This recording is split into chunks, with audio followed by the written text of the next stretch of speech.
Hello, everyone, and welcome to the inaugural edition of Ruth Reacts Books, hosted by me, Ruxie Ruth McGouth.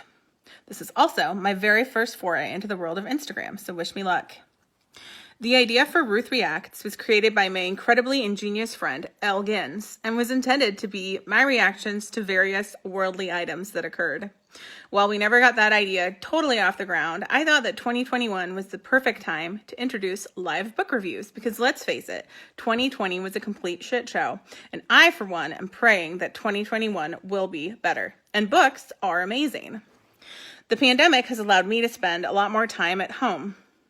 Thanks, COVID. And I've gotten really into reading, which is a favorite pastime of mine.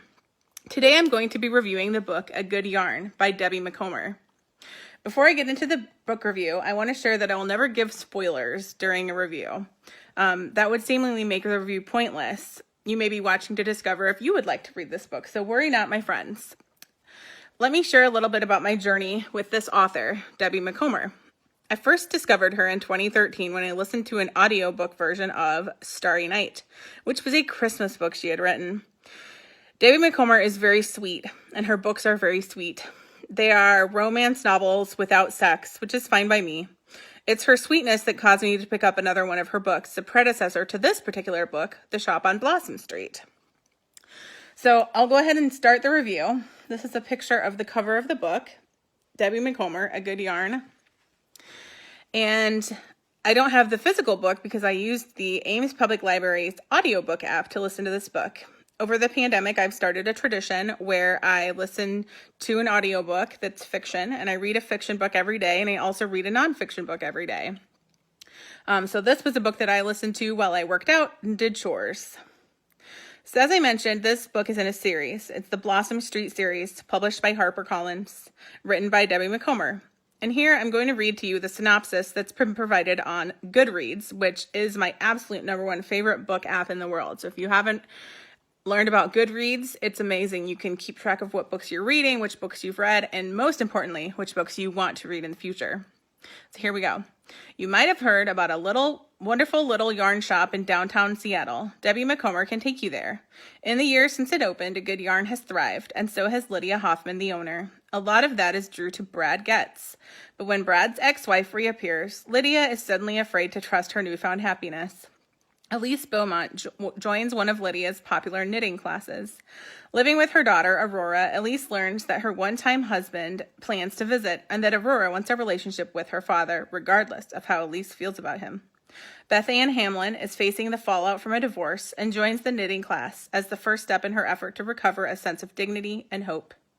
Courtney Polanski is a depressed and overweight teenager. She's staying with her grandmother, who's trying to help her by taking her to a knitting class at A Good Yarn.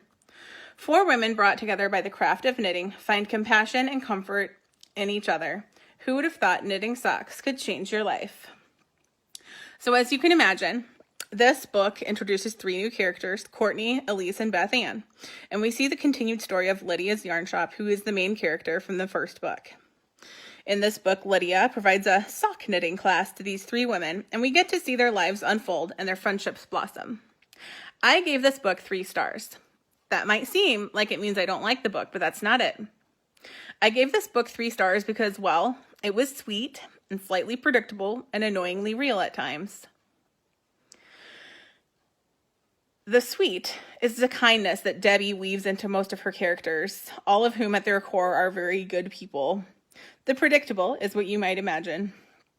Mostly happy endings for all. The annoyingly real came to me in a few different places. First, this book had several male characters who were complete and total jerks.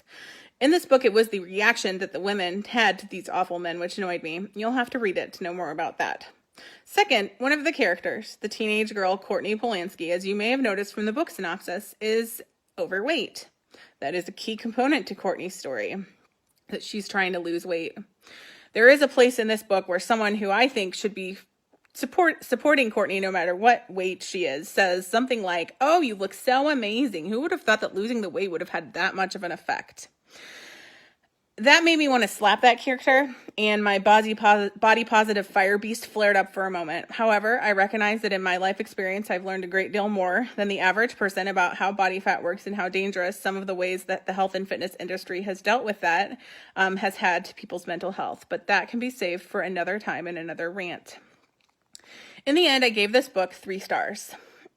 If this book was a food, I would say it was a grilled cheese sandwich on white bread with processed American cheese. It's yummy, devoid of any real nutrition, but still delicious. Until next time, Instagram, keep reading and don't give up before your miracle. After all, we're all dealing with something. Love and hugs. Bye.